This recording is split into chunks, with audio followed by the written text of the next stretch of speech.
2020년 6월 14일 환경주일 두 번째 주일로 하나님께 예배를 드리시겠습니다.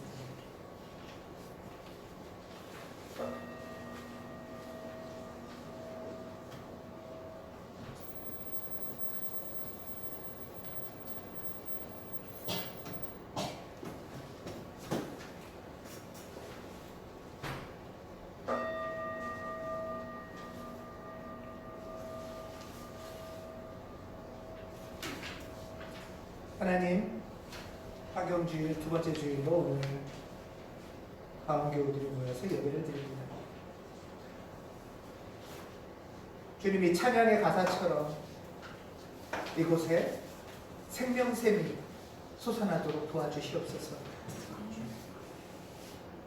아픔과 눈물이 닦아지고 주님 안에서 생명의 싹이 돋고 열매가 맺히는 당신의 은총을 생애 가운데 만나는 귀한 주님을 따르고 주님께 드리는 예배 되도록 도와주시옵소서. 주님의 은총을 기대합니다. 우리 주 예수 그리스도 이름으로 기도드립니다. 아멘.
그대가 만일 숨은 들판 낮고 작은 페랭이 꽃이라면 우리가 어려울 때 부전하기가 살며시 찾아와 주길 바랍니다. 그대가 만일 손마디 하나만한 여린 이뻘 애벌레라면 그대가 어려울 때 어린 이씨가 숨을 자리를 마련해 줄 겁니다. 그대가 만일 종종거리며 날개짓하면 조망만한 딱새라면 그대가 지쳤을 때 수수고 달리는 제들을 찾아와 할 것입니다. 지금 여기는 하늘의 축복을 받아 생명으로 충만한 땅. 그대의 곁에는 항상 미소를 머무는 친구가 있습니다. 아멘.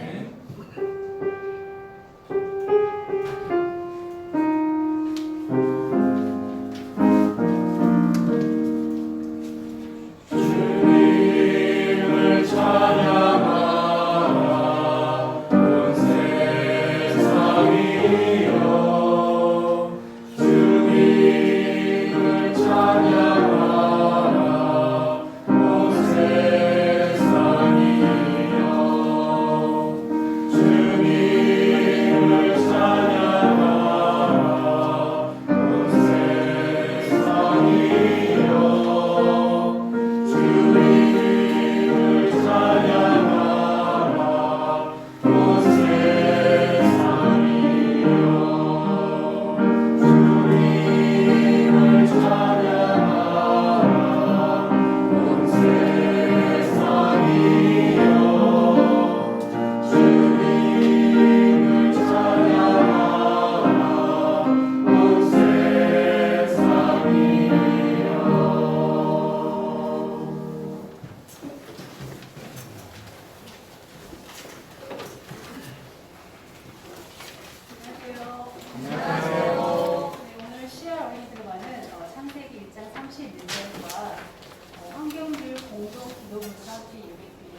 주를 자라게 하는 이 땅의 생명들에게 감사를 전하는 예배, 그리고 하나님께서 그 생명을 잘 돌보라고 하셨는데 우리가 일상생활에서 어떻게 잘 돌볼 수 있을지 자연에게 하는 약속들을 함께 만들어가면서 예배를 드리려 합니다.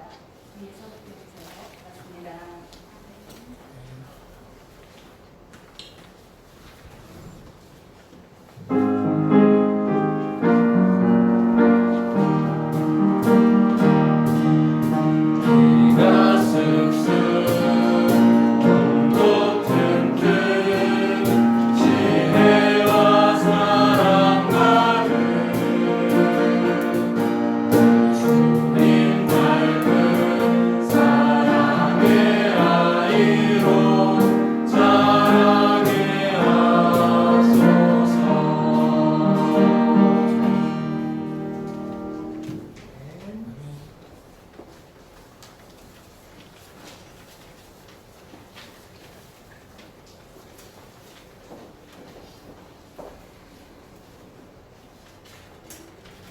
같이 기도드리겠습니다.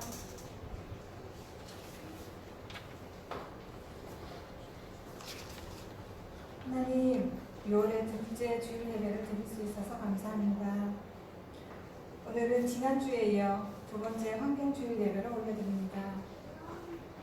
하나님께서 인간에게 다른 피조물과 더불어 잘 살아가라고 하셨는데 인간의 교만과 욕심, 이기심이 하나님 말씀과는 점점 반대로 거꾸로 가고 있습니다.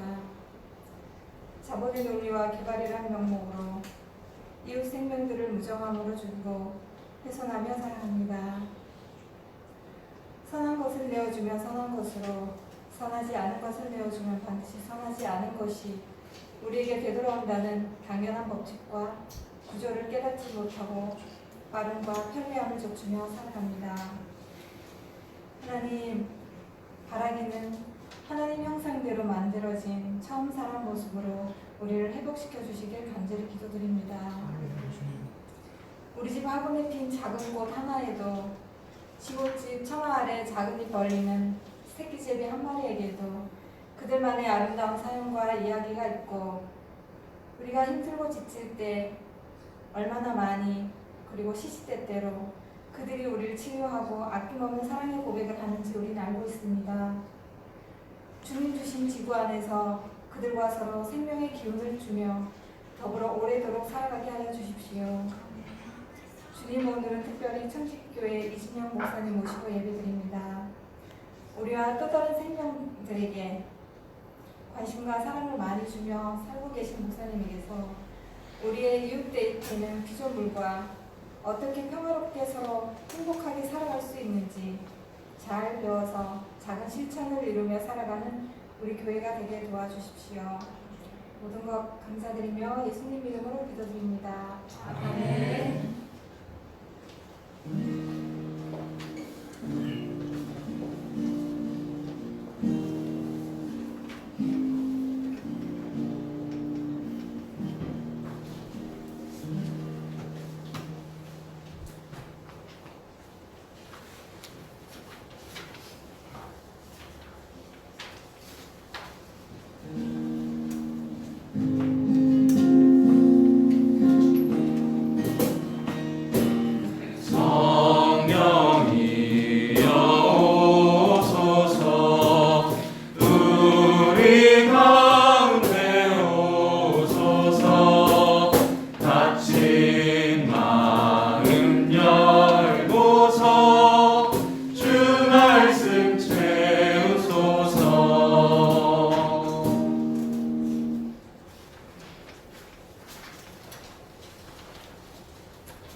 오늘 우리에게 주시는 하나님 말씀은 예레미야서 12장 1절에서 4절입니다. 주님, 제가 주님과 변론할 때마다 언제나 주님이 오르셨습니다. 그러므로 주님께 공정성 문제 한 가지를 여쭙겠습니다. 어찌하여 악인들이 형통하며 배신자들이 모두 잘되기만 합니까?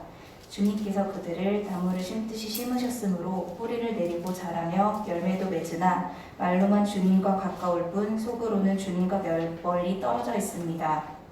그러나 주님께서는 저를 아십니다.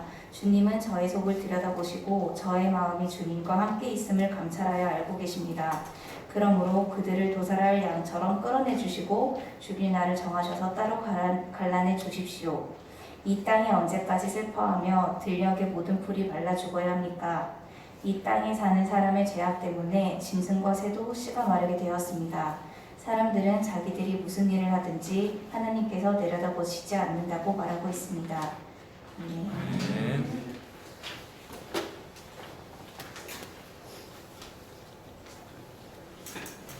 안녕하세요.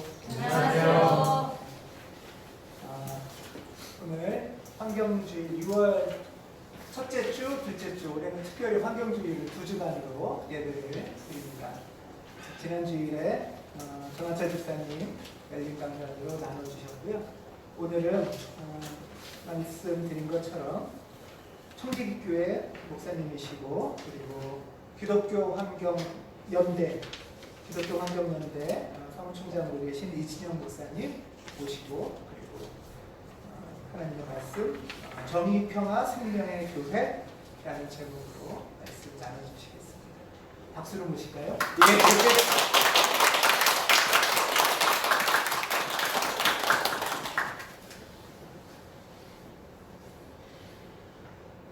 뵙게 돼서 참 반갑고 기쁨이 넘칩니다. 방금 소개받은 이진영 목사고요. 또 코로나로 막 아침부터 막 긴급 재난 문자가 막 쏟아지는 와중에도 함께 또 예배를 드리기 위해서 밑에 모이신 가운교회 성도 여러분들께 하나님께 주시는 평화가 항상 가득하기를 기도합니다. 저는 진짜 목사님 소개해 주셨는데 여기 청지 마이크를 목사님 저보다 키가 많이 크신 거 예. 머리가 길어가지고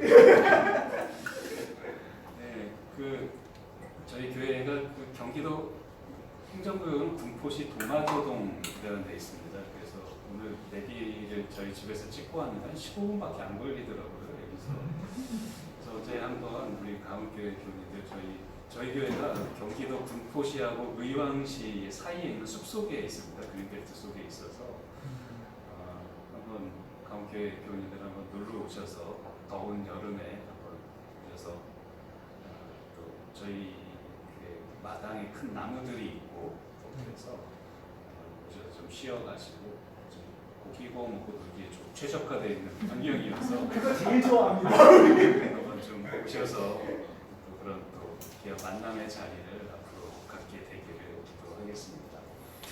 네, 오늘 제가 우리 가운데 성도님들과 함께 나눌 이야기들은 교회가 과연 무엇인가 그리고 이 땅의 교회가 어떤 모습으로 존재해야 되는가라는 이야기를 좀 같이 나누려고 합니다. 아마 지난주에 환경주의 예배를 먼저 드리시면서 여러 가지 또 환경에 대한 이야기들을 많이 나누셨을 것이라 생각이 들고 또 정말 저희 가운교회 성도님들 가운데 녹색당 활동도 하시고 또 여러 가지 환경 지역사회 환경 현안에도 관심 갖고 하시는 분들이 많아서 그런 이야기들을 나누는 거는 이미 다들 잘 알고 계시리라 생각을 하고요. 그래서 좀 교회가 무엇인지 또 신앙적으로 우리가 이 환경 생명의 운동을 어떻게 좀 생각해야 될지 그리고 또 교회가 어떤 입장에서 이 일들에 참여해야 될지 그런 이야기들을 좀 같이 몇 가지 나누려고 합니다. 지금 우리가 살고 있는 공간, 지금 여기 우리가 머물고 있는 곳을 일반적으로 지구라고 할 수 있을 것 같습니다. 좀 학문적으로 얘기하자면 생태계, 지구라는 생태계 안에 우리가 살고 있는 곳이고요.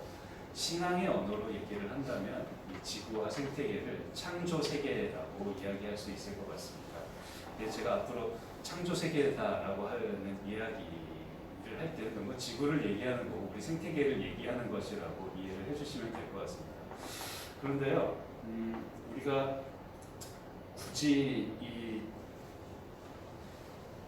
지구나 생태계라는 말을 사용하지 않고 신앙의 언어로 창조세계라는 이야기를 하게 되는 것은 이 창조세계라는 것이 기독교의 신앙 고백과 연관이 되어 있기 때문입니다.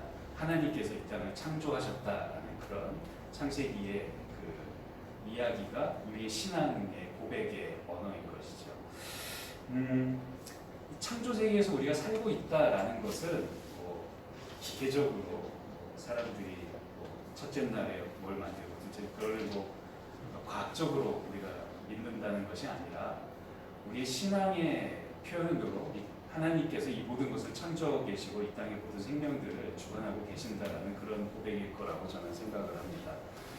우리가 창조 세계에서 산다라고 했을 때 그것은 결국 창조 세계에 하나님께서 이 땅을 만드신 어떤 그 목적과 의미에 맞게 우리들이 살아가야 한다는 것, 그리고 이 창조 세계에 적합한 존재의 방식으로 우리가 존재해야 된다는 그러한 신앙 고백이 담겨 있는 표현이라는 것이죠. 우리가 믿음을 얘기할 때, 그 신앙을 얘기할 때 성서에서 그 믿음의 출발, 믿음의 조상을 보통 아브라함이라고 얘기를 합니다. 창세기에서 볼 때 하나님께서 믿음을 인정하고 또 하나님께 자기의 믿음을 의탁했던 첫 번째 사람을 아브라함이라고 성서가 이야기하고 있죠.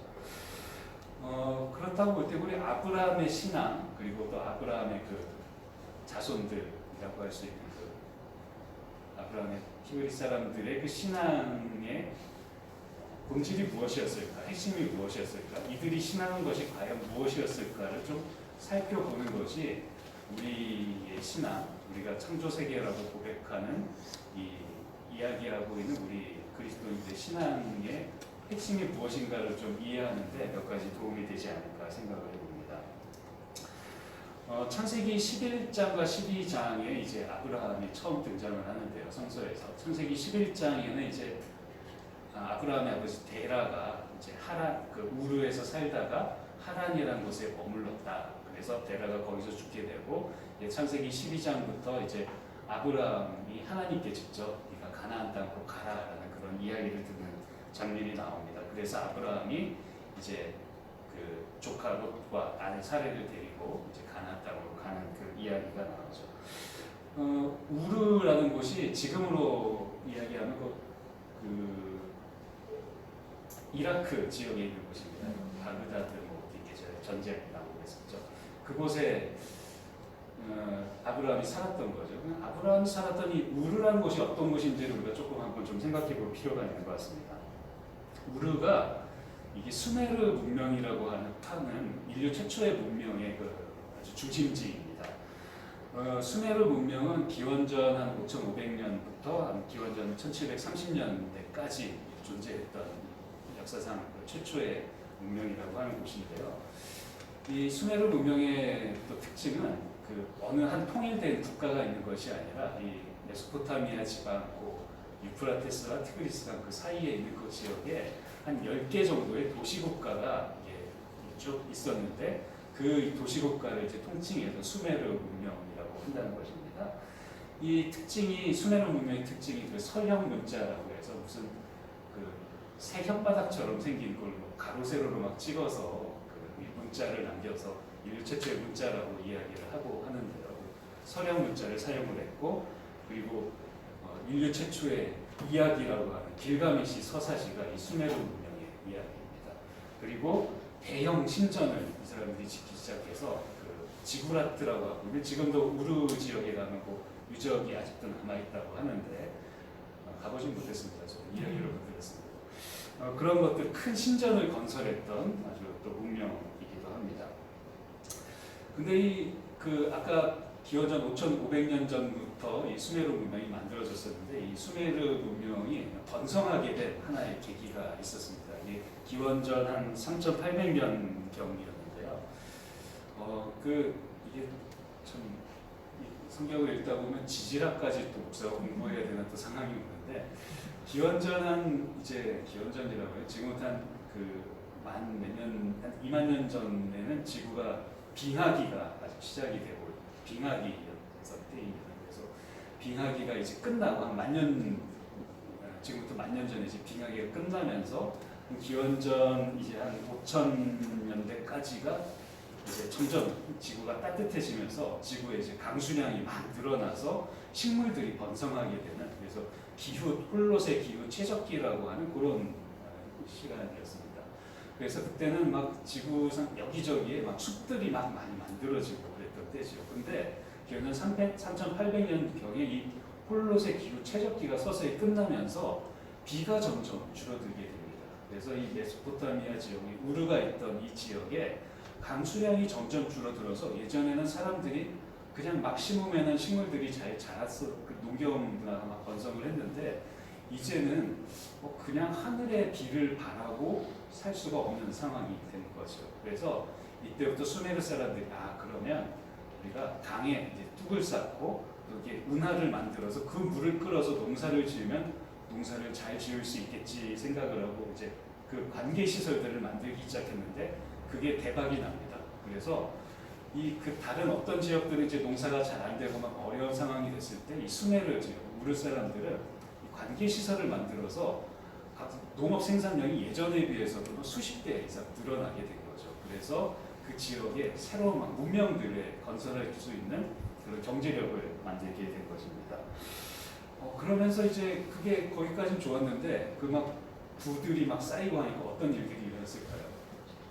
중앙 관료들이 생기기 시작하면서 관료들이 곡식을 어떻게 분배해야 돼 막 그런 것들이 이제 나오면서 그것으로 인해서 노예제가 만들어지기 시작한 것입니다. 그림을 보시면 이제 막 중간에 어떤 그 관리가 그 노예들을 막 이제 끌고 가는 그런 것이 이제 수메르에 발굴된 적토판에 나와 있는 저 그림입니다. 그런데 이 우르 지역이 이제 점점 쇠퇴를 하게 되는 또 하나의 사건이 일어납니다. 기원전 2200년경쯤인데 이때 이 우르 북쪽에 있는 곳에서 아주 큰 화산이 폭발을 합니다. 그래서 화산재가 대기 중으로 막 올라가면서 그 지역의 일대에 평균 기온이 막 떨어지게 되고 그래서 농사가 잘 되지 않게 됩니다. 그러니까 뭐 냉해를 입게 되는 거죠, 식물들이. 그리고 또 결정적인 거는 그때부터 한 300년가량 이어진 아주 극심한 가뭄이 이 지역에 일어나게 됩니다. 그래서 보통 가뭄이 들면은 땅 속에 있던 그 염분들이 땅 위로 점점 올라오기 때문에 식물이 자라기 힘든 환경이 되어서 이 우르 지역의 이 수메르 문명을 지탱했던 그 농업 생산성이 툭 떨어지게 되는 겁니다. 근데 이제 그 지역에는 이미 많은 사람들이 모여 살기 시작했고 근데 농사는 되지 않으니까 어떤 일이 일어났냐 하면은 사람들이 그래요. 도시에는 아직 예전에 모아놨던 곡식이 저장돼 있어. 그래서 농사를 짓지 못한 수많은 농민들이 이 대도시 우르로 막 몰려드는 상황이 일어났던 거죠. 저희가 이제 기독교 환경운동연대에서 이제 좀 관심을 갖고 있는 사업이 지금 그 기후 위기 문제입니다. 그래서 기후 위기 문제가 어떤 일들을 만들고 있나 쭉 돌아보고 있는데 그 중에 대표적인 것 하나가 전 세계 기후 난민들이 계속 발생하고 있다는 것이죠. 한 해에 2,500만 명가량이 기후 문제, 그러니까 뭐 가뭄, 뭐 기후, 뭐 환경 변화, 뭐 폭풍 이런 것으로 인해서 살던 곳으로 이전을 해야 되는 그런 사람들이 지금 생기고 있다는 겁니다. 그 IPCC 보고서에 의하면 2050년경이 되면 전 세계 기후 난민이 2억 명을 넘을 것이다라고 지금 얘기를 하고 있는데요.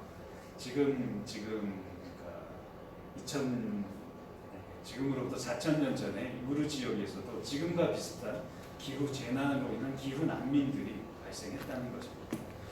그래서 이 사람들이 우르로 막 몰려들어서 도시 인구가 평소보다 5배 정도가 늘어나는 그런 상황이 발생했다는 겁니다.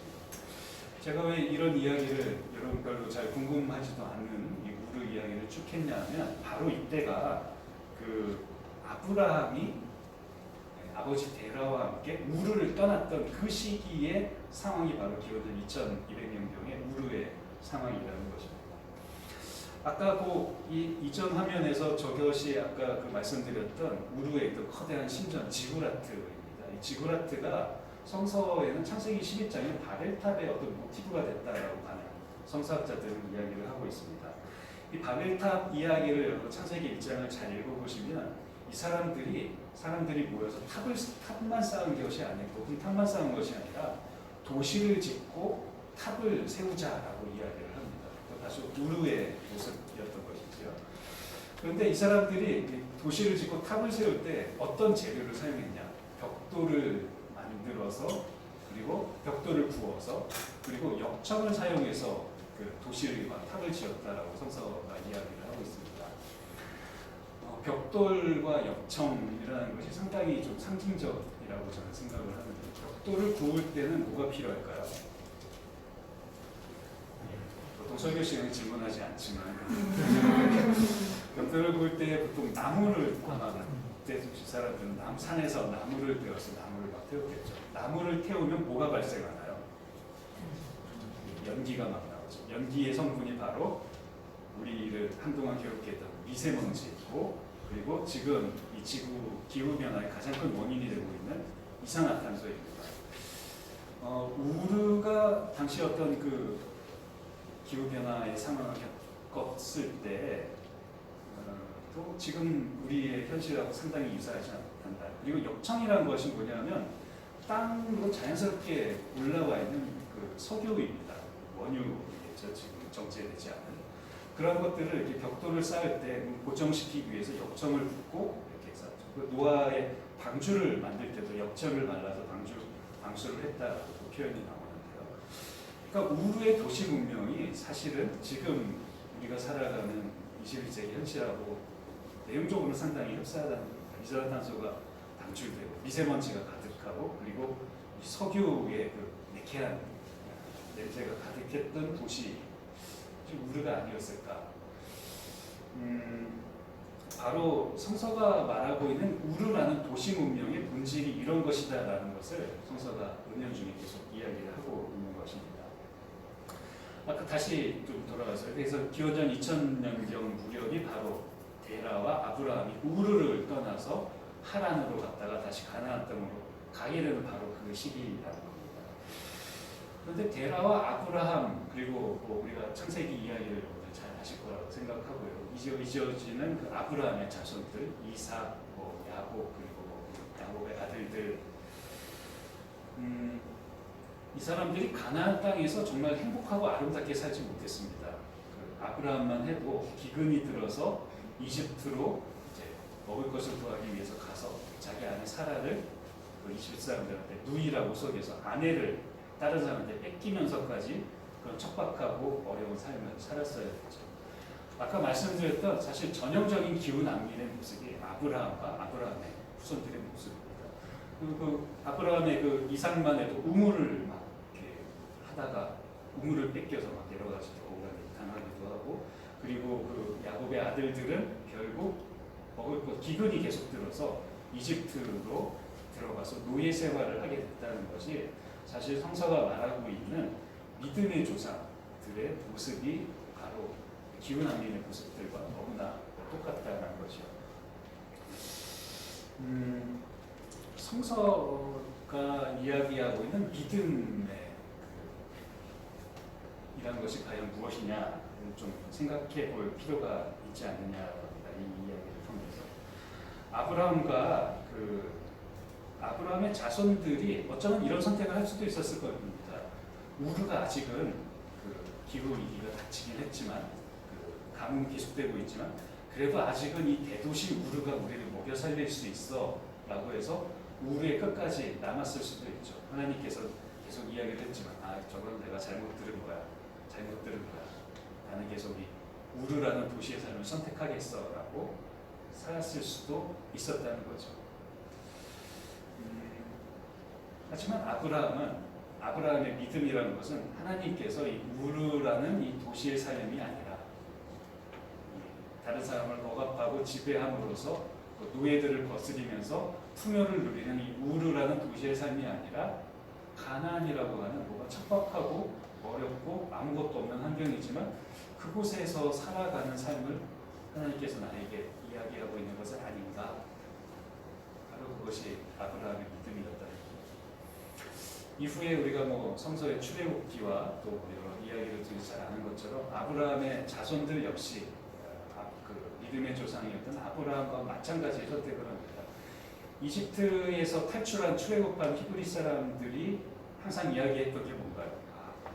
이집트에 가면 우리가 고기도 많이 먹을 수 있고 거기는 편하게 살 수 있는데 우리가 왜 나와서 이 광야에서 이 고생을 하고 있어? 라고 불평을 했었죠.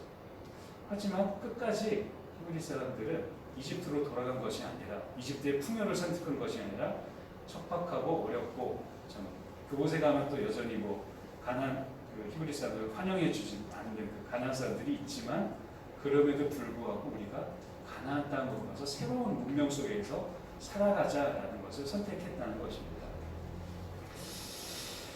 저는 그 성경이 이야기하고 있는 특히 아브라함의 그 믿음이 이야기하고 있는 가장 중요한 지점은 뭔가 다른 사람을 약탈하고 지배하는 그런 문명의 삶이 아닌 화려한 그런 문명의 삶이 아닌 온전히 하나님께서 원하시는 것은 생명이 온전히 살아가고 그래서 함께 평화를 누리고 정의를 누릴 수 있는 그러한 삶을 살아가라고 이야기하고 계셨고 그 하나님의 말씀을 선택한 것이 바로 아브라함의 신앙의 가장 본질적인 것, 핵심적인 것이 아닌가라는 것입니다. 다시 처음으로 그 앞에 이야기로 돌아가서 결국 우리가 창조 세계에 살아간다라는 것은 창조 세계에 적합한 존재 방식, 삶의 방식을 우리가 선택하는 것이다. 창조 세계에 적합한 삶으로 신앙하는 것이 우리의 믿음이고 신앙이다라는 것을 생각해 보아야 되지 않느냐는 것입니다. 지금 우리의 존재 방식이 과연 어떤 것인가 좀 생각해 볼 필요가 있지 않습니까? 우리가 살아가는 것은 사실 이 창조 세계, 생태계의 지배자의 역할입니다. 우리 인간이 하나님의 형상이기 때문에 그런 잘못된 성서의 해석으로 어떤 인간이 뭐 지식을 갖고 있고 고통도 느끼고 그러니까 이 땅의 다른 모든 생물을 마음대로 지배할 수 있어. 우리가 뭐 마음대로 뭐 돼지, 개 다 잡아먹고 이 땅에 뭐 숲을 나무인 감정도 없는 나무 마음대로 돼서 우리 뜻대로 다 활용할 수 있어. 라고 생각하는 것이 실제 우리의 삶의 모습인 것이죠. 가장 중요한 것은 경제 성장입니다. 그래서 경제 성장을 위해서는 모든 것이 다 용납되는 것이 우리의 지금 살아가는 삶의 모습입니다. 개발하고 성장해야만 모든 사람이 행복하고 모든 사람이 풍요로울 것이다라고 믿는 것이 우리의 믿음이고요. 결국 이러한 삶은 인간이 자연을 지배하는 약탈자의 역할을 정당화시키고 또 자연으로부터 그런 것들을 뺏어오는 것을 아무렇지도 않게 만들었다는 것입니다. 그런 지배구조 속에서 21세기 현대 우리가 살아가는 이 산업 문명이 이런 모습을 띠고 있었다는 것입니다. 근데 과연 하나님의 말씀하시는 성서가 이야기하고 있는 그리고 이 창조 세계에 적합한 삶의 방식, 존재 방식이 과연 그런 것이었을까? 그렇지는 않은 것 같습니다. 성서가 이야기하고 있는 그리고 아브라함이 보여준 그러한 모습으로 돌아볼 때 인간이 이 창조 세계의 지배자가 아니라 창조 세계의 생태계 속에 하나의 그냥 작은 구성원일 뿐이다라는 것입니다. 다만 우리가 하나님께 부름을 받은 것은 이 창조 세계를, 이 생태계를 보다 하나님께서 뜻하신 것처럼 아름답게 또 정의롭게 또 평화롭게 만드는 역할이 우리들에게 주어져 있는 것이 아니냐는 것이죠. 결국 우리는 이 경제 중심에서 다시 이제 생명 중심의 삶의 방식, 또 존재 양식을 만들어야 하는 그런 상황에 놓여 있습니다. 이 생태계의 가장 중요한 그 원리 중에 하나가 서로 상호 의존의 관계로 서로가 다 관계를 맺고 있다는 것입니다. 일방적인 관계가 아니라 서로 의지하고 있는 관계라는 거죠. 그것을 잘 보여주는 어떤 뭐 과학적인 그리고 사회적인 용어가 생명 다양성이라는 것인 것 같습니다. 이 땅의 모든 생명들이 존재하고 있는데 그 각각의 생명들은 그 하나로만 존재하는 것이 아니라 서로의 의존 관계 속에서 더욱더 다양한 생명들로 분화하는 것이 이 지구의 이 생태계의 어떤 하나의 흐름이다라는 것이죠. 결국 우리의 신앙이라는 것도 바로 이 지구의 흐름, 창조 세계의 흐름을 벗어나지 않는 것이라고 생각합니다. 우리의 신앙이라는 것도 역시 이 땅의 생명을 더욱더 풍성하게 하는 것, 이 땅의 모든 생명들의 관계가 정의롭게 하는 것, 이 땅의 모든 생명들이 평화로운 관계 속에서 공존하게 하는 것이 우리의 신앙의 사실은 본질이다라는 것이죠. 저는 그래서 창조 세계에 적합한 이 존재 방식을 구현하는 생명의 공동체, 그런 공동체가 바로 교회라고 생각을 합니다. 단지 지금 교회가 지금 이 자리에 모인 어떤 사람들을 위한 공간이 교회가 아니라 이 자리에 모인 사람들만이 교회가 아니라 지금 이곳에 있는 사람들과 함께 살아가고 있는 모든 생명들 또 우리를 위해서 지금 우리가 살아갈 수 있도록 우리를 지지해주고 우리를 위해서 자신의 것을 나눠주고 있는 수많은 생명들이 다 함께 교회라는 것이라고 생각을 합니다. 특별히 저희 기독교 환경운동연대에서 아까 무슨 기독교 환경연대라고 얘기해 주는 정식 명칭은 기독교 환경운동연대입니다. 운동인으로 저희가 정말 운동을 해야 되는데 그 기독교 환경운동연대에서 가장 지금 중요하게 생각하고 있는 사업 중에 하나가 한국에 있는 수많은 교회들이 그냥 교회가 아니라 녹색교회가 돼야 되지 않겠냐라고 하고 그래서 녹색교회 운동을 계속해 나가고 있습니다. 해마다 그래서 이 환경주의를 앞두고 전국에 이런 좀 생명운동에 관심을 갖고 있는 교회들을 대표적인 교회들을 좀 선정을 해서 녹색교회를 계속 선정해 나가고 있는데요. 저는 아마 조만간 이 가온교회도 녹색교회가 되리라고 생각을 합니다. 딱 교회 들어오면 이거 녹색교회인데요 생각을 해서 아마 이 환경주의 예배를 지난주와 올해 이렇게 보내시면서 아마 성도님들도 우리 교회가 녹색교회가 아니면 과연 누가 녹색교회가 고민 속에서 아마 우리 교회 빨리 녹색교회가 되자라는 그런 이야기들을 아마 앞으로 계속 나누실 것이라는 확신이 지금 들고 있습니다. 녹색교회는 결국 생명과 정의와 평화를 위해 그런 선교적 사명을 감당하는 교회입니다. 이 땅에 사실 수많은 교회들, 편의점보다 많은 교회들이 있지만 이 생명을 더 다양하게 풍성하게 만드는 것이 교회의 사명이다라고 생각을 하고 있는 교회는 정말 많지 않습니다. 그 일을 위해서 부름을 받은 교회가 녹색교회이고 우리의 사실 교회라는 것이죠. 오늘 함께 읽은 말씀 중에서 그 예레미야 10장 4절에 이런 이야기가 있습니다. 이 땅에 사는 사람의 죄악 때문에 짐승과 새가 씨가 마르게 되었다라는 것입니다. 이것이 지금 교회에 녹색교회에 저는 신앙 고백이어야 한다라고 생각을 합니다. 우리 인간들이 우리 사람들이 잘못된 생각을 갖고 있었기 때문에 우리 교회가 사실 이 땅의 생명 공동체에 온전한 모습을 구현하지 못했기 때문에 사실 지금의 환경 문제들이 생명 다양성의 위기가 우리들에게 닥쳤다라는 것입니다. 기후 위기로 인해서 또 가장 위협을 받고 있는 것이 생명 다양성입니다. 이따 지금 그 생명 다양성 과학기구에서 이야기하고 있는 자료에 의하면 전 세계 800만 종의 생물 가운데 8분의 1 정도가 되는 100만 종 가량이 지금 멸종 위기에 처해 있다라고 이야기를 하고 있습니다. 사실 우리가 늘 생각하고 보고 있는 우리가 또 먹고 마시는 그런 생물들 외에 다른 거의 모든 생물들은 사실 멸종 위기라고 생각할 수밖에 없는 상황입니다. 사실 이것은 그 예레미야서의 기자가 이야기한 바처럼 우리들의 잘못된 행동이 우리들의 잘못된 삶이 낳은 결과입니다. 이 시점에서 우리가 정말 우리의 잘못을 하나님께 고백하고 우리가 이러한 삶으로부터 돌아서서 새로운 생명의 삶을 살겠다라는 고백이 없다면 과연 우리가 신앙을 하는 이유가 무엇이고 이 땅의 교회가 서 있을 이유가 무엇인가라는 것이죠. 그래서 이 땅의 모든 교회들이 정의와 평화와 생명의 교회가 되어야 된다고 생각합니다.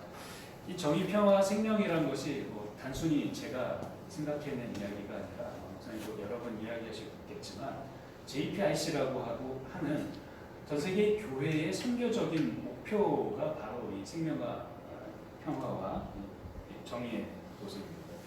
번역을 보통 그 JPIC를 그 정의, 평화, 창조질서의 고전이라고 이야기를 많이 들으실 텐데 창조질서의 고전, Integrity of Creation이라는 것이 사실 정확히는 그대로 번역을 하면은 그 창조세계 온전성, 고결한 그 온전한 모습을 지키는 것이 교회의 사명이다라는 것입니다. 창조세계 온전성을 회복하기 위한 것이 교회가 이 땅의 정의를 이루고 평화를 이루는 것과 마찬가지로 교회의 가장 중요한 사명이라는 것을 이미 많은 전 세계 교회들이 선언을 하고 있고 그 일에 나서고 있는 그 교회들이 점점 늘어나고 있습니다. 그리고 이 기후위기 시대에 정말 인간의 잘못된 생각과 교회에 나서지 못함으로 인해서 모든 생명이 이제 대멸종을 그 파국을 향해 달려가는 이 상황 속에서 이 땅의 교회들이 또 우리의 교회가 이 정의와 평화와 생명의 교회로 빨리 나서야 한다는 것입니다. 그래서 저는 이 녹색교회가 이 정의평화 생명의 교회가 지금 정말 긴급하게 부름을 받고 있는 과제 3가지를 좀 같이 여러분들과 함께 나누고 오늘 좀 말씀을 정리하려고 합니다. 첫 번째는 교회가 가장 잘 해왔고 하고 있는 것들이 약자들을 돌보는 일이라고 할 때 이 녹색교회의 가장 큰 사명은 생태적 약자, 기후 약자들을 돌보는 것이 아닐까라는 생각이 듭니다.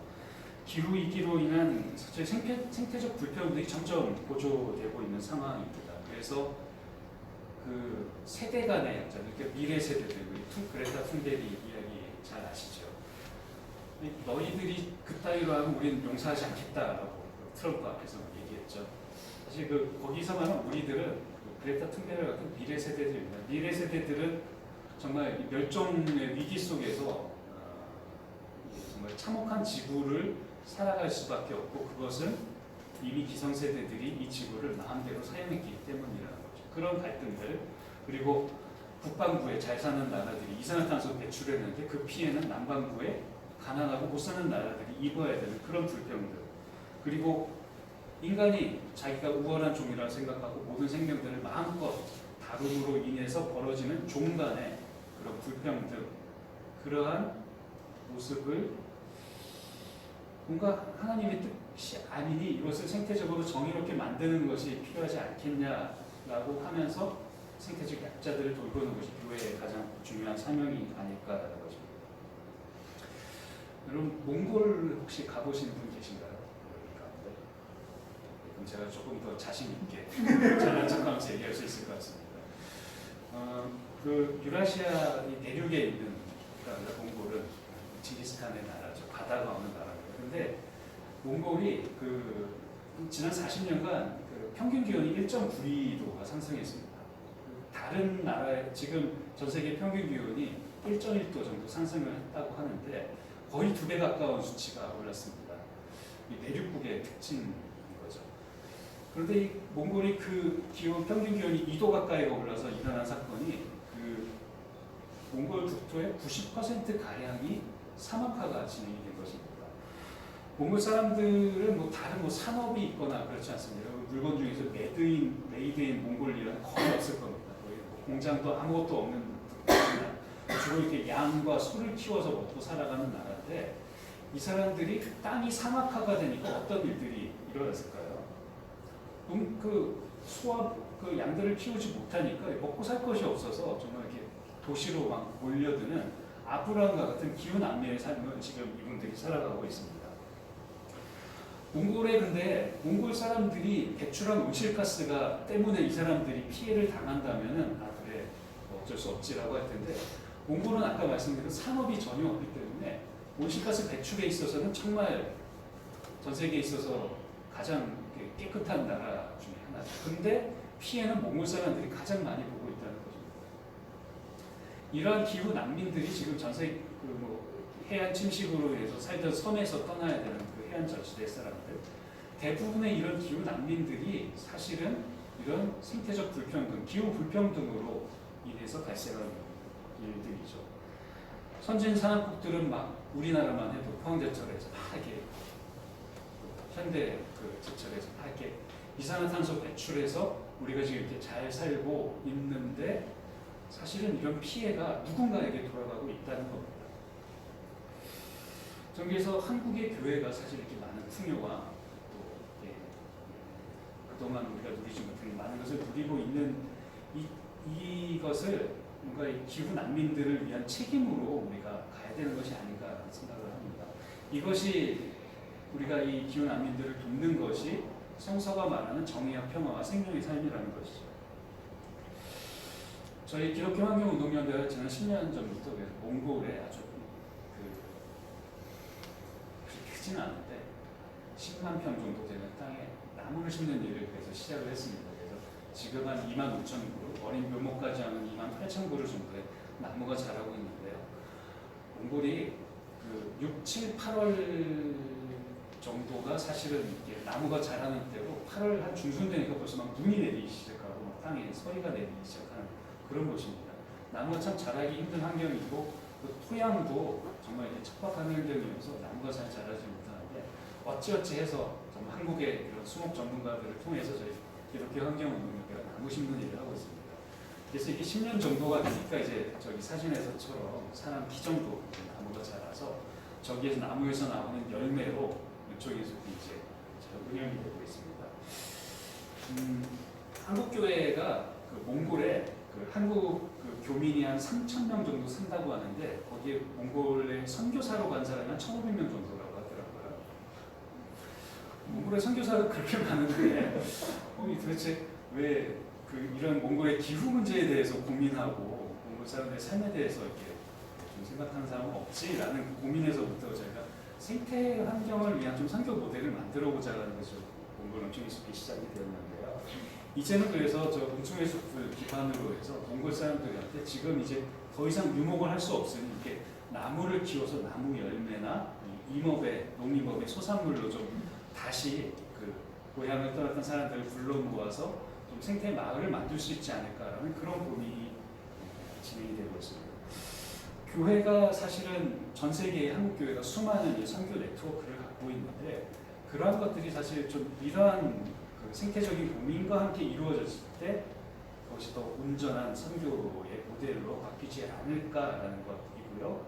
그래서 이 기후 약자를 교회가 돌보는 일에 대해서 훨씬 더 많은 교회가 관심을 가져야 되지 않을까라는 것입니다. 두 번째까지는 생명평화 교육을 교회가 할 수 있다는 것입니다. 제가 가운교회 앞에서 이런 얘기를 하는 것은 번데기 앞에서 주름 잡는 이야기일 수밖에 없어서 간단하게 넘어가겠습니다. 교회에서 사실 생명평화 교육, 생태 수련회, 지역사회 아이들을 불러 모아서 환경교육을 할 수 있고 그런 것을 가운교회의 모습을 좀 본받아서 한국교회가 많이 좀 진행을 해야 되지 않을까라는 것이고요. 지금 그 세종문화회관 앞에서도 청소년들이 금요일마다 청소년 기후행동을 해서 학교를 안 가고 품메리처럼 안 가고 우리도 여기서 막 시위할 거야 라고 코로나 때문에 요새는 좀 못하고 있는 것 같은데 계속 행동을 하고 있습니다. 미래 세대를 위해서라도 한국교회가 생태 교육을 통해서 이 환경의 현실을 알고 우리가 어떤 삶을 살아야 될 건지를 좀 적극적으로 얘기해야 되지 않을까 싶습니다. 그리고 이 해외 교회와 함께 이런 것들을 어떻게 하면 좋을지 같이 좀 고민을 해야 될 것 같고요. 그리고 교회 안에 이 여러 가지 생태 교육을 위한 자료나 그런 연구 교육 문제들을 좀 만들어서 이렇게 환경주의 예배의 자리를 통해서 그리고 주의로 성경 공부를 통해서 그런 이야기들을 함께 나누고 지역사회 안에서 필요한 일들을 찾아내는 일들이 녹색교회를 통해서 계속 있어야 되지 않을까 생각이 듭니다.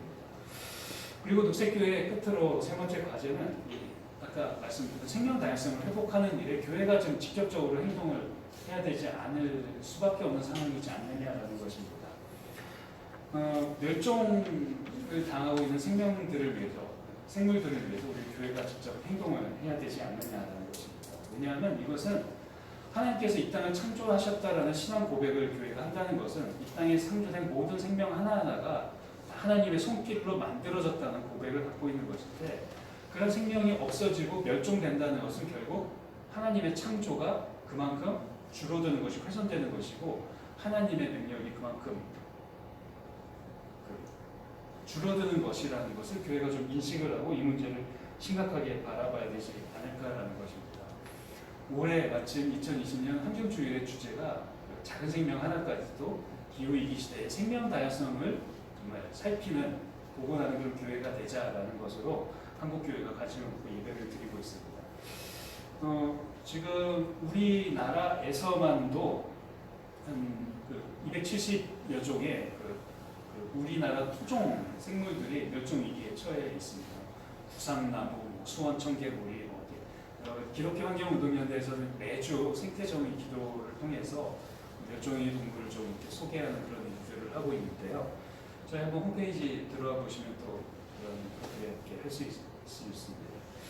그래서 지금 기독교 환경운동연대가 생명살롱 캠페인이라는 것을 올해 좀 진행을 하고 있는데, 이게 뭐냐면 한 교회가 그 하나의 좀 멸종위기, 우리나라의 토종 식물에서 같이 좀 기도하고 이것들이 어떻게 좀 보건 사업이 될 수는 없는지, 또 이들의 서식지를 어떻게 지킬 수 없는지를 같이 좀 고민하고 행동하자라는 그런 캠페인입니다. 근데 캠페인을 저희가 진행해서 4주정도 진행했는데 참여한 교회가 3교회여서 270교회를 어떻게 모으나 지금 아마 내일쯤 되면 4교회, 9교회가 분명히 참여해 주실 거라고 생각을 하고요. 저는 이러한 일들이 교회의 일이 아닐까, 생명을 살리고 보듬자라고 우리가 얘기를 하는데 그 생명이 결국 우리 인간들의 생명에 국한된 것이 아니라 이 땅에 살아가는 모든 생명 공동체로 확산되는 것이 지금 우리에게 가장 필요한 생각이 아닌가라는 것입니다. 이 그림은 그 노아의 방주 모자이크 그림입니다.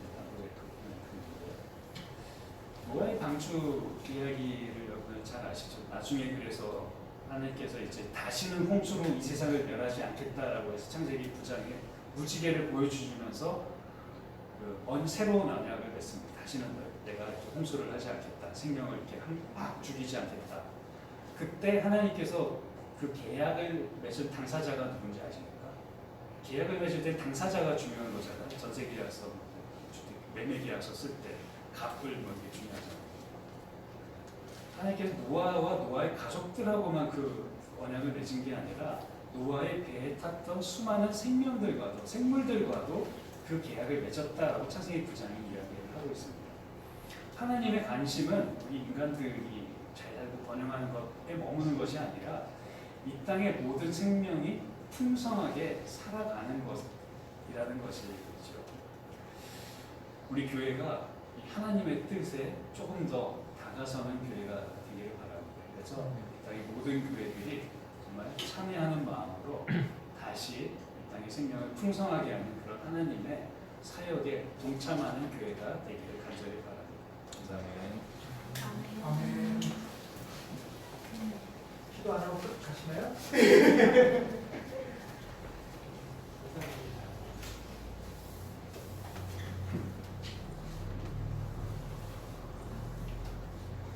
네, 우리 응답서.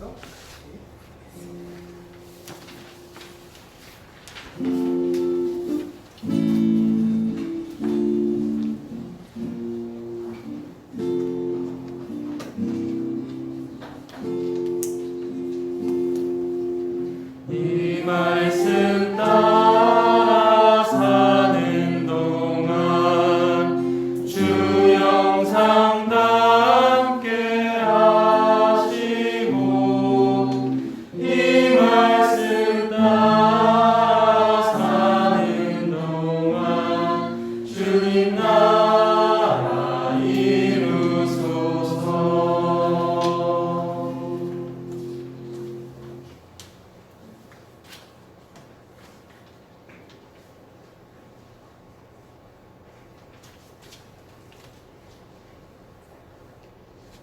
사랑이 많으신 하나님 아버지, 저희 인류를 창조하시고 또 자연 만물을 창조하셔서 조화롭게 아름답게 그리고 그 이루신 것을 보시기에 좋았다고 말씀하셨던 것처럼 제가 살아 숨쉬는 모든 것들이 다 하나님의 피조물이기 때문에 서로 존중하고 그들을 더불어 사는 존재로서 인식할 수 있도록 인도하여 주시옵소서. 저희 가온교회가 창조주의, 환경주의로서 두 번째 우리 이진영 목사님을 모시고 좋은 말씀을 들었습니다. 이게 한번 듣고 잊혀지고 또 예전 생활로 돌아가는 것이 아니라 우리 가온교회가 앞장서서 그 270개 교회 앞에 설 수 있는 그런 믿음의 행동들을 할 수 있도록 인도하여 주시옵소서. 저희가 생활하면서 예배 드릴 때마다 생각하는 것들이 머릿속으로 그냥 잊혀지는 것들이 아니고 행동할 수 있도록 믿음과 감으로 움직일 수 있도록 인도하여 주시옵소서. 이것을 예수님 이름으로 기도하였습니다.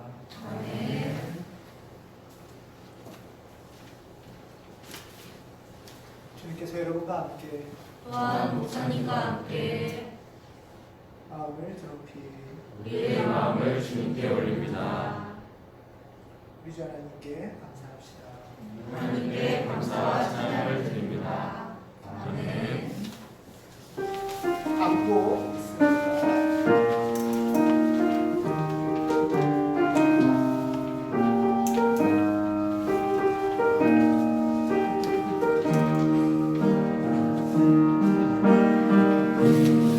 이곳에 생명샘 솟아나 눈물골짝 지나갈 때에 어쩌나 열매 맺히고 웃음소리 넘쳐나리라. 이곳에 생명샘 한번 더 할게요. 이곳에 생명샘 솟아나 눈물 골짝 지나갈 때에 어쩌나 열매 맺히고 웃음소리 넘쳐나리라. 꽃들도 구름도 바람도 넓은 바다도 찬양하라 찬양하라 예수를. 하늘을 울리며 노래해 나의 영혼아. 은혜의 주 은혜의 주 은혜의 주. 그날에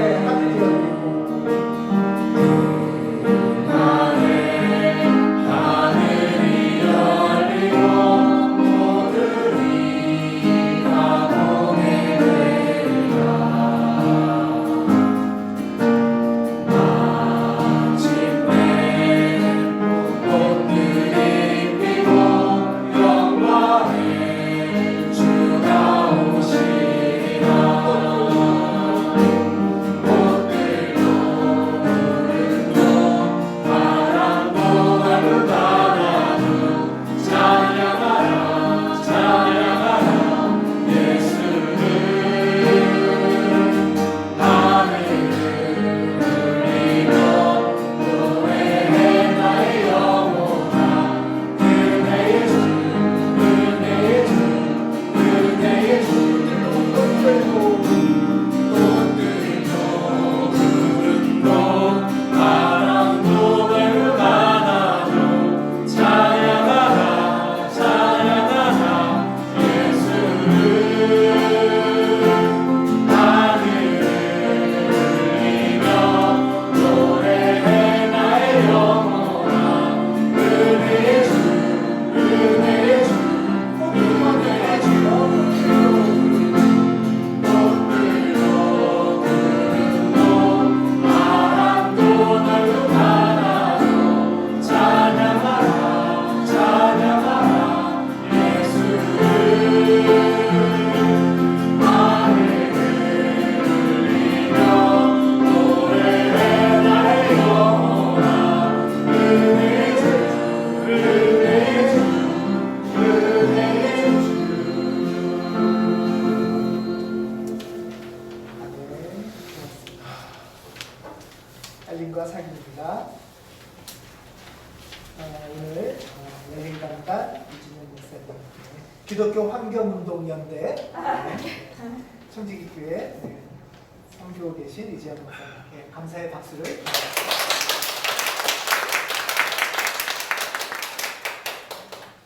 목사님께서 오늘 이렇게 말씀도 나눠주시고 녹색교회 운동도 알려주셨는데요. 단지 녹색교회가 그냥 화단 가꾸고 휴지 줍는 정도가 아니라 오늘 저에게 주셨던 처음 나눠주시고 또 이 제목으로 쓰신 건 정의가 기초가 되고 평화가 기초가 되는 그런 녹색운동의 교회가 되기를 바란다, 이런 말씀으로 이렇게 제목을 나눠주셨습니다. 또 성시교독이 한번 보시겠어요? 다시 한번. 낮고 작은 페랭이꽃. 여러분이 페랭이꽃 아시죠? 네. 그 다음에 부전나비 아세요? 네, 저도 인터넷 찾아봤어요. 호랑나비만 알았지. 그래서 부전나비는 또 뭔가 이렇게 찾아보게 되고 배우게 되더라고요. 벌개미친 아시죠? 네. 예. 딱새, 수수꽃다리 이런 모습 가운데 지금 여기가 하늘의 축복을 받은 생명의 땅, 생명의 자리. 지금 운명이 우리를 많이 힘들게도 하고 또 그 가운데서 물론 도망가지 않고 벗어나지 않고 살아가야 되지만 그럼에도 불구하고 우리가 하늘의 축복 가운데 생명의 충만함으로 이 과제들을 걸어가는 그게 아마 신앙의 여정일 것 같고요. 맨 마지막에 저는 또 되게 좋았습니다. 그런 우리 옆에 항상 미소를 머금은 친구, 격려해주고 같이 걸어가자고 하는 그런 친구들이 있다고 합니다. 아마 그 친구들이 녹색교회 운동하는 친구들이죠? 예. 예, 고맙습니다. 고정석 집사님 기도해 주신 것처럼 270 교회 중에 어느 종이 우리한테 맞는지 찾아보면서 어느 종이 또 사라져가는지 보면서 어느 종을 위해 기도해야 될까 하는 거 중요한 것 같고요. 또 하나는 생태약자, 기후약자 중에 우리 세대도 있지만 사실 가장 약자는 우리 다음 아이들이에요. 다 허물어져 가고 코로나로 막 붕괴되고 이런 가운데서 대입 수능만 잘 보면 어떻게 살 수 있겠어요? 건강한 환경 속에, 건강한 관계 속에 우리도 성장하고 아이들도 자라갈 수 있는, 사실 아이들이 가장 기후약자고 생태약자일 수 있죠. 이들에게 어떻게 하면 생명의 선물을 잘 전해줄 수 있을까 하는 것도 우리의 또 과제이기도 할 겁니다.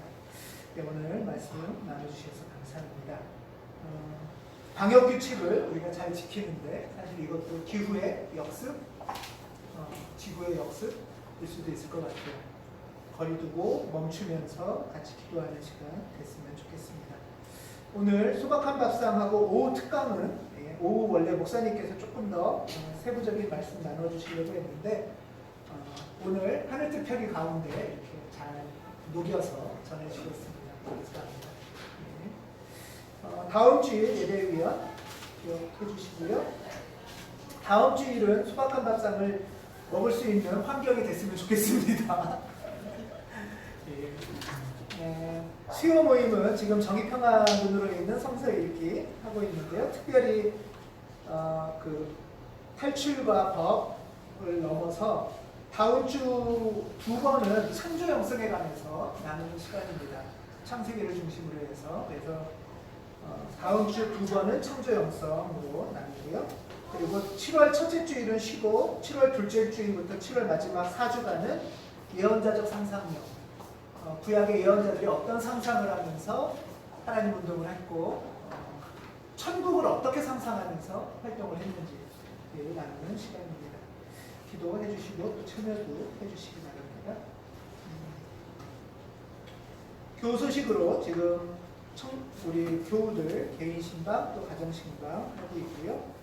오늘 오후에 여성 청년들 소모임, 지난주에 이어서 오늘 또 소모임 가진다고 합니다. 전도사님께서 목사보시 우리 교우들의 기도로 갑자기 윤정빈 교우가 딱 이랬어요.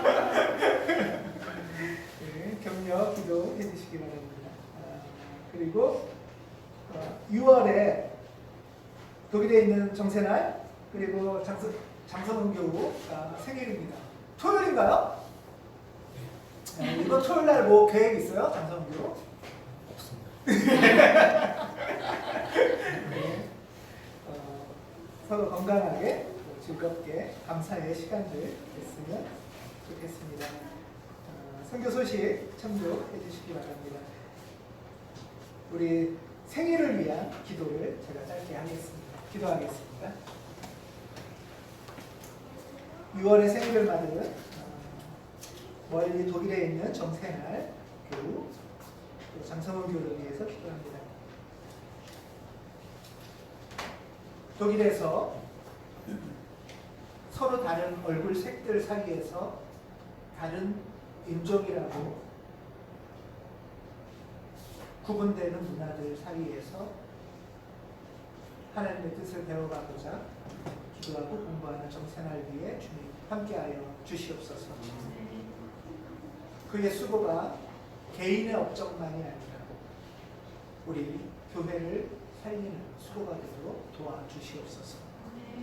장성원 교우를 위해서 기도합니다.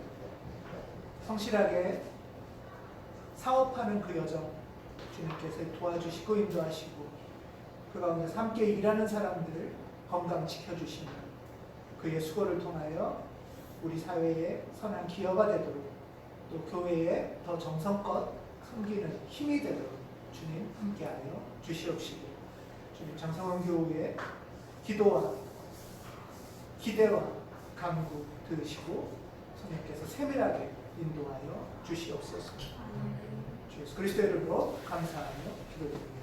아멘. 고맙습니다. 우리 같이 평화 인사를 나누겠습니다. 그리스도의 평화를 빕니다.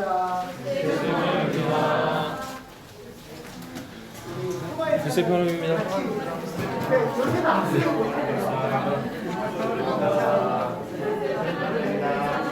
그리스도의 평화를 빕니다. 목사님 잘못이 있습니다.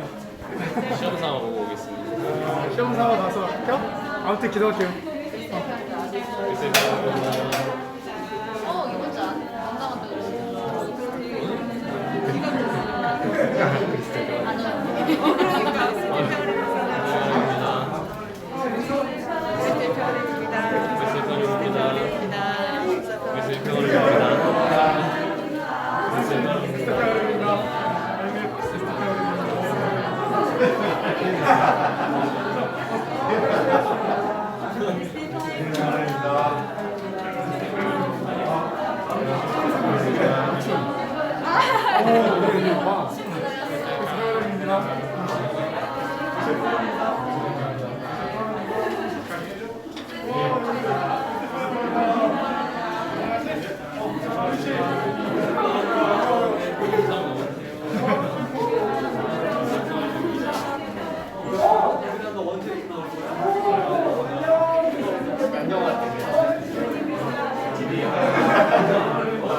영준이가 오늘 근무한다고 그랬는데 왔네요.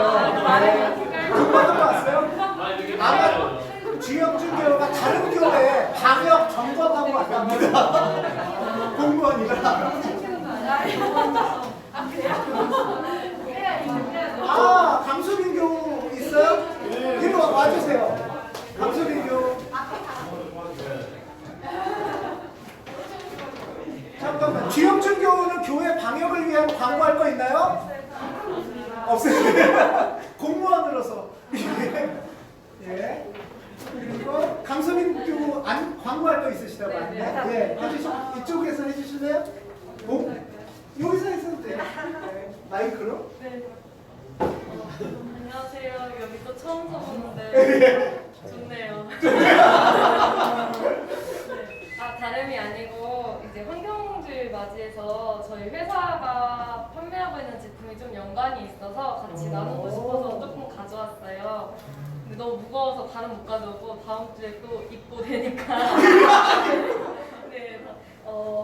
저희 회사를 소개하자면 저희는 발달장애인이 비누를 만들고 이제 저희 비장애인들의 역할은 그걸 열심히 판매하고 홍보하는 그런 회사예요. 동구갓이라는 회사고요.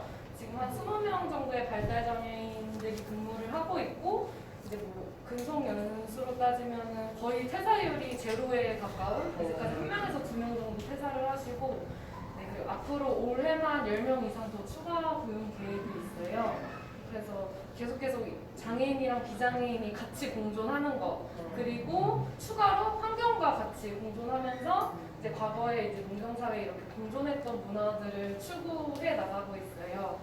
그래서 인공화학 성분을 사용하지 않고요. 그리고 쓰레기가 나오게 하지 않는 것, 플라스틱을 사용하지 않는 것들이 되게 중요해요. 이런 게 이제 그런 문제. 네네. 그래서 저희가 샴푸 비누를 만들고 있고요. 왜냐면 플라스틱 통을 사용하지 않기 위해서. 그리고 설거지 비누를 또 만들고 있어요. 왜냐면 이것도 역시나 잔 좋은 세제, 이런 화학 성분을 먹지 않고 건강하게, 그리고 플라스틱 통을 또 사용하지 않는, 그래서 계속 액체화된 것을 고체화시키는 작업들을 하고 있고요. 뭐 용지도, 이 종이도 이제 옥수수 그 전분을 사용해서 분해가 되는 것들을 사용하고, 그 이제 설거지 비누인데 뭐 세정력도 계속 높여가면서 자연을 최대한 지키면서 우리가 어떻게 살아갈 수 있을까를 고민하는 회사입니다. 그래서 뭐 입욕제나 뭐 샴푸나 이런 것도 좀 가져왔어요. 선생님 먼저 가져가시고요. 안 꺼내면 안 될 것 같아요. 이거를 저희가 제품 컨디션이, 그러니까 색상이나 모양이 조금 예쁘지가 않아서 지금 가져온 거라 인스타. 이것도 비는가 봐요. 네네네.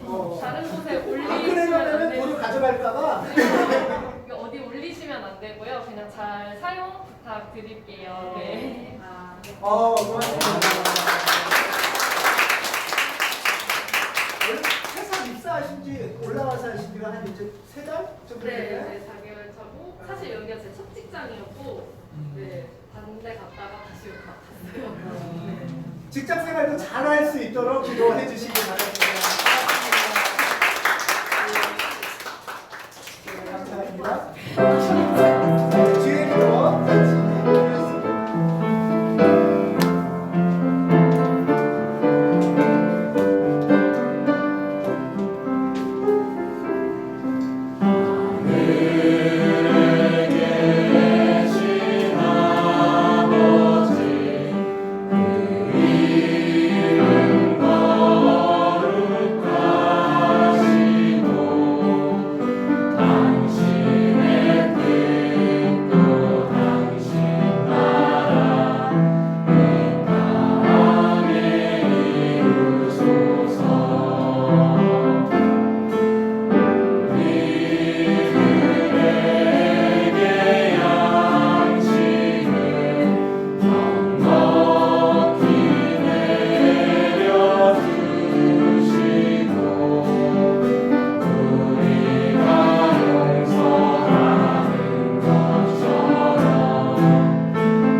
그리스도이신 예수님께서 근심과 걱정에 사로잡혀 있는 제자들을 향해서 말씀하셨습니다.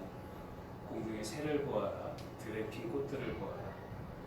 그리고 생명과 우리 주변에 있는 아름다운 것들을 바라볼 때 우리의 삶에 희망이 있고 우리의 삶에 구원의 역사가 펼쳐질 것입니다. 지금은 우리 주 예수 그리스도의 은혜와 하나님의 크신 사랑과 또 성령님의 따뜻한 사귐이 이 자리에 함께한 주님의 자녀 모두 위에 지금부터 영원토록 함께 하시기를 간절히 축원하옵나이다. 아멘.